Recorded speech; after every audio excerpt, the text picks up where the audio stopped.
L'Union des journalistes catholiques du Mali s'engage dans la résolution des crises au Sahel. Un atelier réunissant des journalistes de la région pendant 5 jours a été initié en ce sens.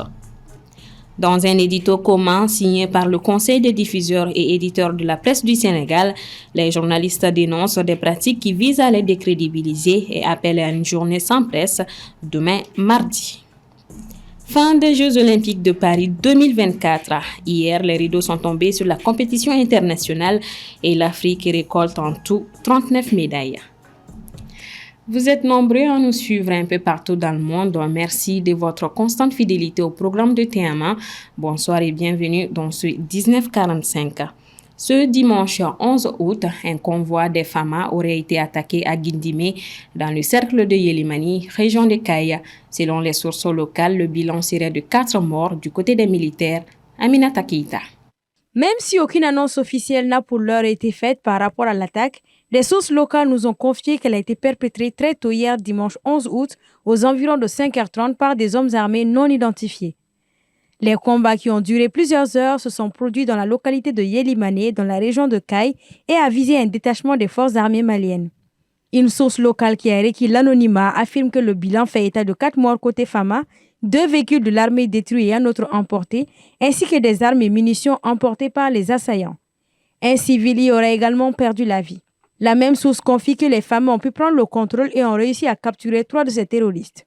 Selon d'autres sources locales, les assaillants auraient pris la fuite en direction de la Mauritanie car, rappelons-le, Yelimane est situé à la frontière entre le Mali et la Mauritanie. 2 jours avant ces faits, les femmes avaient annoncé avoir procédé à des frappes aériennes à Tinzaouaten, dans la région de Kidal, où depuis fin juillet se tiennent des combats intenses entre les forces armées maliennes et les groupes armés terroristes, soldés par de nombreuses pertes en vies humaines, la neutralisation de plusieurs terroristes, mais aussi la destruction de nombreuses caches d'armes selon un communiqué de l'armée. Sahel, sécurité et redevabilité, quel rôle pour les journalistes croyants?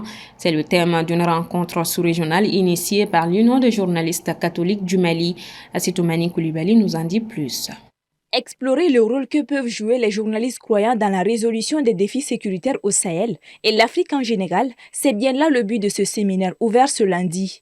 Placé sous le thème de Sahel, sécurité, redevabilité, quel rôle pour les journalistes croyants? L'atelier regroupe plusieurs experts et professionnels de médias, tous venus de la Côte d'Ivoire, du Burundi, du Burkina Faso et du Niger, pour ne citer que cela. Une initiative qui a été plus que saluée, notamment par les autorités de la transition, de par la voix du ministre du Culte. Les notions de la sécurité sont diverses.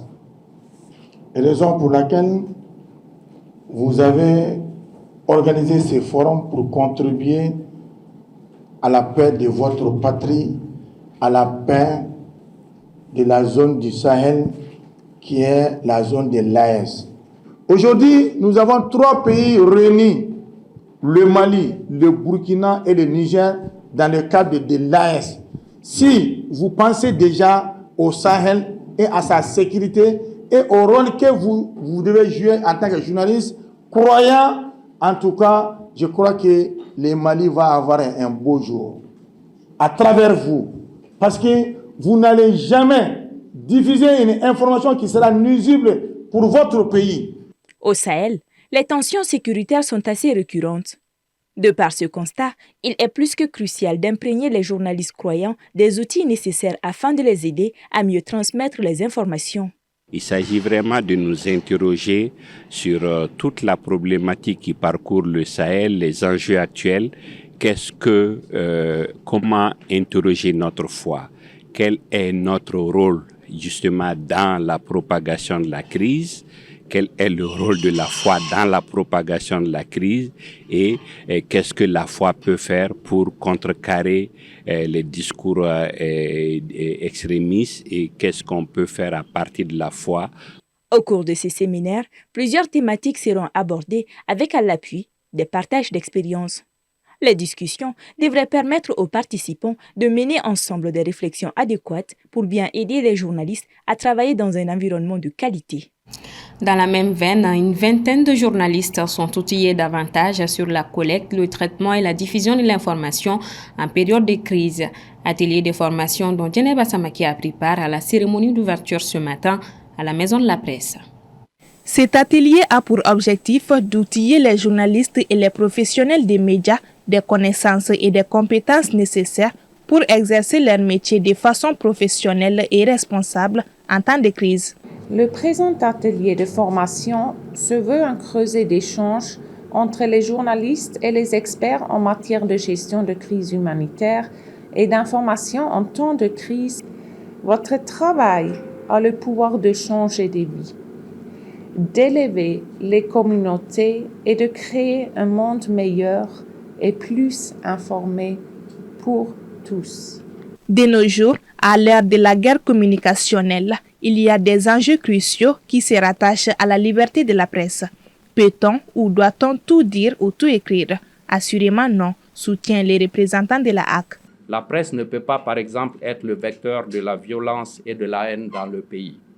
Mais au-delà du cadre législatif et réglementaire et des valeurs éthiques du métier, il y a des périodes critiques de la vie de la nation où le sens des responsabilités, le devoir de citoyenneté et l'esprit de patriotisme peuvent guider le journaliste dans la pratique de sa profession, même si ces principes ne sont pas formellement édictés. Plusieurs sujets feront l'objet d'échanges et de débats durant ces 4 jours de formation entre les journalistes de la presse écrite et audiovisuelle et de la presse en ligne. Comme la communication de crise, le journalisme sensible au genre, l'impact de la crise sur les enfants et la communauté, l'éthique et la déontologie, la gestion des conflits et les risques et opportunités des réseaux sociaux. Ces échanges permettront d'identifier les meilleures pratiques de collecte, de traitement et de diffusion de l'information en période de crise dans un contexte où le Mali fait face à une crise multidimensionnelle. Parlons toujours des médias. Depuis l'arrivée des nouvelles autorités au Sénégal, les patrons de presse font l'objet d'une campagne de diabolisation selon les termes d'un édito commun.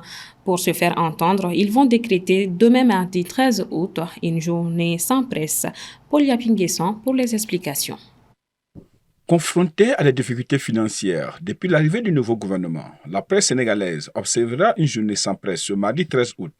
Les patrons de presse réunis au sein du Conseil des diffuseurs et éditeurs de presse du Sénégal, CDEPS, ont lancé un cri d'alarme dans un éditorial commun publié ce lundi. Selon eux, la presse traverse l'une des périodes les plus sombres de son histoire. Depuis près de 3 mois, soit le temps que vient de passer le tandem Bassirou Diomaye Faye et Ousmane Sonko à la tête de l'État. La presse doit payer comme tous les autres contribuables. Mais il faut trouver des mécanismes souples parce que ces entreprises ne sont pas comme les autres entreprises, c'est des entreprises qui font de l'information. Le régime ne gagnerait absolument rien en se mettant à dos la presse. On aura beau caricaturer, manipuler, falsifier l'histoire, on ne pourra pas dénier aux médias le rôle capital qu'ils ont joué ces dernières décennies dans l'affermissement de la démocratie par l'éveil du citoyen en lui permettant d'accéder, surtout avec les langues locales, aux outils qui lui ont permis d'affûter sa conscience citoyenne, écrivent les patrons de presse sénégalaises. Mamadou Ibra Kane, président du CDPS et propriétaire des quotidiens sportifs Stade et Sunulab, a récemment souligné que malgré 2 demandes d'audience, le régime dirigé par Bassirou Diomaye Faye n'a pas encore daigné recevoir les représentants de la presse. Parallèlement, le président Faye avait reçu début juillet la Convention des jeunes reporters du Sénégal. Ces derniers avaient exposé les difficultés qu'ils rencontrent quotidiennement dans les entreprises de presse, notamment la précarité salariale, le manque de formation et l'absence de sécurité sociale.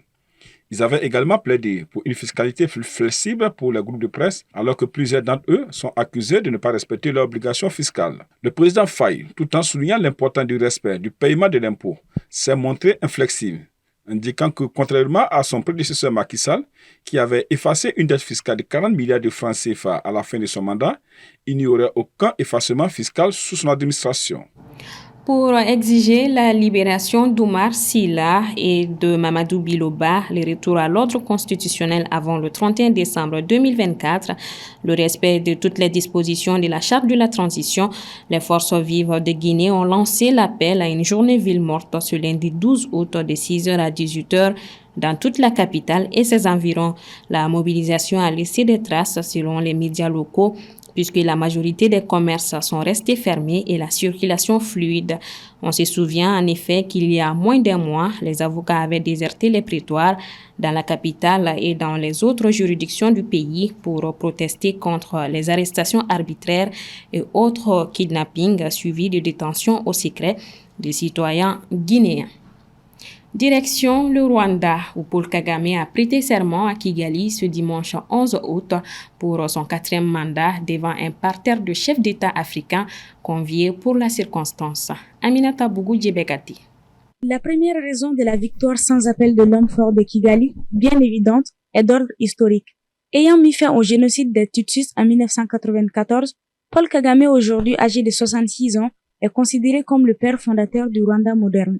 La seconde raison de la victoire de Kagame est sans nul doute son bilan. Acteur d'un spectaculaire redressement économique de son pays avec un taux de croissance qui a parfois cumulé les 8% par an, l'homme a fait du Rwanda un modèle de stabilité économique et politique. La forte croissance économique s'est accompagnée d'une amélioration substantielle du niveau de vie des populations dont l'accès aux services sociaux de base s'est largement agrandi. À titre illustratif, le taux brut de scolarisation est de 100%.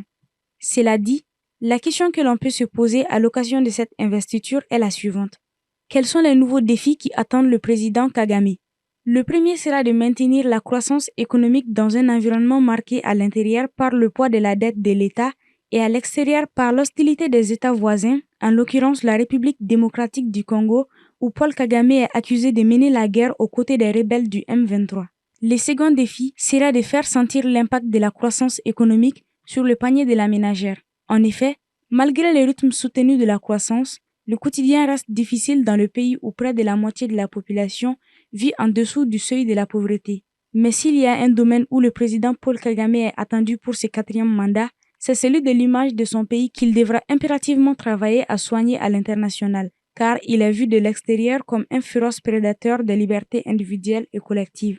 Accusé à tort ou à raison d'être le trouble fait dans la sous-région, Kagame devra aussi travailler désormais à faire la paix avec ses voisins, notamment avec la RDC où plusieurs rapports de l'ONU et l'UE l'accusent de soutenir la rébellion qui sème la terreur à l'est du pays. Pour rappel, en juillet 1994, Paul Kagame avait renversé avec les rebelles du Front patriotique rwandais, FPR, le gouvernement extrémiste UHU, instigateur du génocide qui a fait plus de 800 000 morts selon l'ONU. Vice-président puis ministre, il a accédé à la présidence le 24 mars 2000. L'aventure olympique a pris fin ce dimanche 11 août à Paris avec la cérémonie de clôture et la remise des dernières médailles aux athlètes.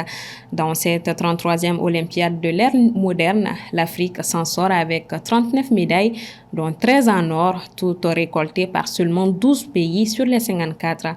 Soumaïla Fani.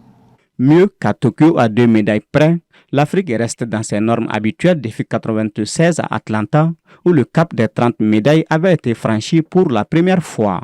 À Paris cette année, la moisson pour le continent s'est arrêtée à 39 médailles, dont 13 en or. L'Afrique pouvait faire mieux. 39 médailles en tout, dont 13 en or, c'est tant mieux. Sauf que si on essaie de faire une analyse approfondie, il y a une grosse déception parce que sur les 54 pays africains, seuls 12 ont engrangé des médailles. Quand vous regardez un peu la couleur des médailles et surtout quand on tient compte de l'attente qu'il y avait autour de ces JO qui se déroulaient en France, on peut dire que le bilan n'est pas très très fameux. Moi personnellement, je m'attendais beaucoup plus à voir les athlètes africains remporter plus de médailles que Tokyo, beaucoup plus de médailles. Fidèle à sa réputation, le Kényan, 17e au classement mondial, vient en tête du peloton africain avec 11 médailles, dont 4 en or, toutes collectées pendant les épreuves d'athlétisme. Kenya, c'est sa spécificité de l'athlétisme et au Kenya, les athlètes sont considérés comme des demi-dieux. Et c'est dans leur culture et l'athlétisme est dans l'ADN des Kenyans. Donc, au Kenya, l'athlétisme est le sport roi, le sport numéro 1. Derrière le Kenya se classe l'Algérie avec 2 médailles d'or et suivi par 10 autres pays qui ont évité de justesse la main vide. Parmi les 42 pays qui reviennent bredus de cette aventure parisienne figure le Mali. Tous les athlètes maliens qui étaient présents à Paris ont été éliminés dès leur entrée en lice. Il n'y a pas un seul athlète malien qui a réussi à franchir le premier tour.